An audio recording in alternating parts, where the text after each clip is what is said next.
नमस्कार मित्रांनो, मी रोशन पाटील म्हणजेच तुमचा दहीहंडीवाला. मित्रांनो, पावसाच्या सरी आला की आपल्याला एका सणाची आठवण येते, तो म्हणजे दहीहंडी. आणि मुंबईभर आता जवळपास सर्व दहीहंडी पथकांचे सराव शुभारंभ चालू झाले आहेत. त्यासाठी आज आपण आलो आहोत विक्रोळी येथे एका गोविंदा पथकाला भेट देण्यासाठी. चला तर त्यांची पथकाची पूर्ण माहिती जाणून घ्यावी त्यांच्या सदस्यांकडून. नमस्कार दादा, दहीहंडीचं वातावरण चालू झालंय, काय वाटतंय?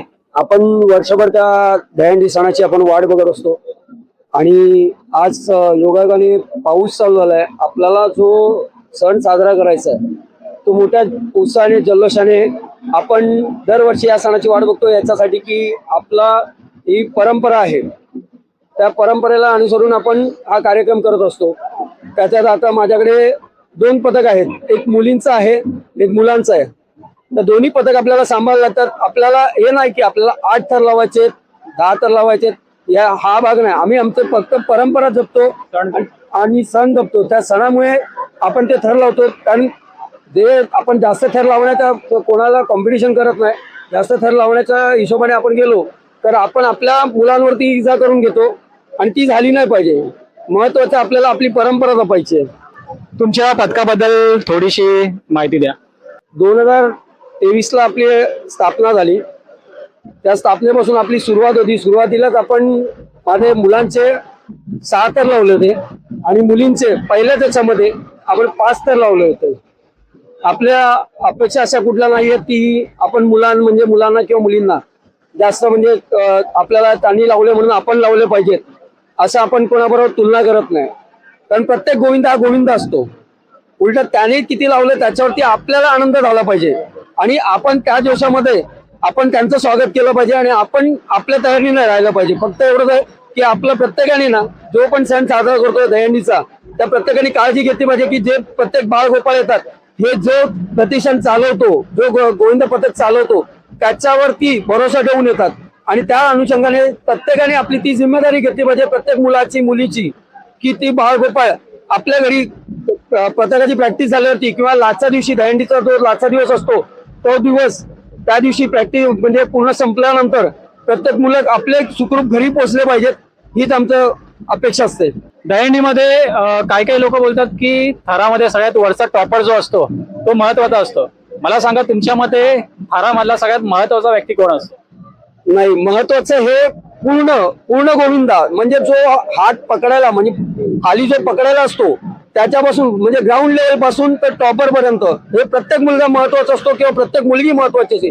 जर खाली ग्राउंड लेवलच नसेल तर टॉपर महत्वाचा नाही आहे आणि वरचा जर महत्वाचा असेल तर खालचे पण महत्वाचे आहेत. प्रत्येक जो पकडणार आहे तो सुद्धा महत्वाचा आहे. पकडणारच नसतील तर वरचे थर लागणार नाही. पुढचा प्रश्न असेल की दहीहंडीच्या दिवशी जे आयोजक असतात, दहीहंडीचं आयोजन करतात, ते बहुतेकदा डान्सचे कार्यक्रम ठेवतात. त्यामुळे काय होतं, जे 2-2 महिने जे दहीहंडी पथके सराव करतात त्यांना कुठेतरी वेटिंगला राहावं लागतं. तर त्या आयोजकांना तुम्ही या व्हिडिओ मार्फत काय सल्ला द्याल?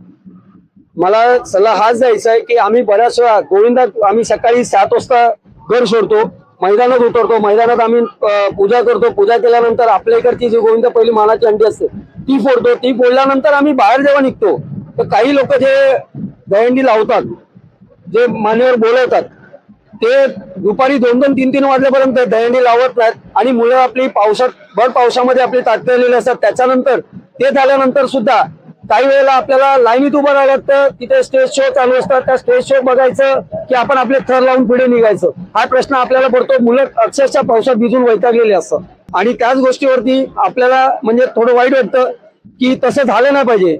जे आयोजक असतील त्यांनी लवकरात लवकर हंड्या लावल्या तर बाकीच्या पथकांना पण तो त्रास होणार नाही. कारण प्रत्येक पथक हाच विचार करत असतो, अरे आमचा थर कधी लागेल आणि आम्हाला पुढच्या गोविंदाकडे कधी जाता येईल. बस याच गोष्टी त्यांनी पाळाव्यात. या व्हिडिओच्या माध्यमातून हेच सांगणं आहे की तुम्ही, तो दिवस असतो तो गोविंदांचा असतो, तर गोविंदांना त्यांचे कला, त्यांचं कौशल्य जगाला दाखवू द्या.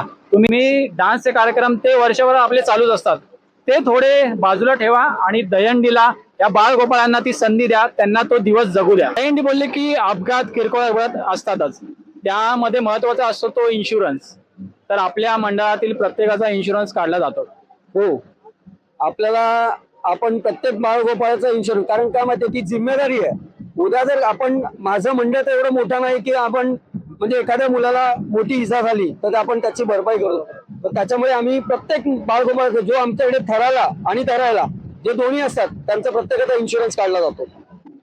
तर इन्शुरन्स हा महत्वाचा आहे आणि तो काढलाच गेला पाहिजे. महाराष्ट्र राज्य दहीहंडी गोविंद असोसिएशनने यावेळी प्रॅक्टिसच्या पहिल्या दिवसापासून इन्शुरन्ससाठी ओरिएंटल कंपनीकडे मागणी केली होती आणि त्यांनी ती दिली आहे. त्यामुळे जर तुमचा प्रॅक्टिस पासूनचा इन्शुरन्स राहिला असेल तर तुम्ही तो काढा. तर म्हणजे हे होतं विक्रोळी येथील आई माऊली प्रतिष्ठान गोविंद पथक. तर असंच पुढच्या भागामध्ये भेटूया एका नवीन गोविंदा पथकाला. तोपर्यंत जय हिंद, जय महाराष्ट्र, जय गोविंदा.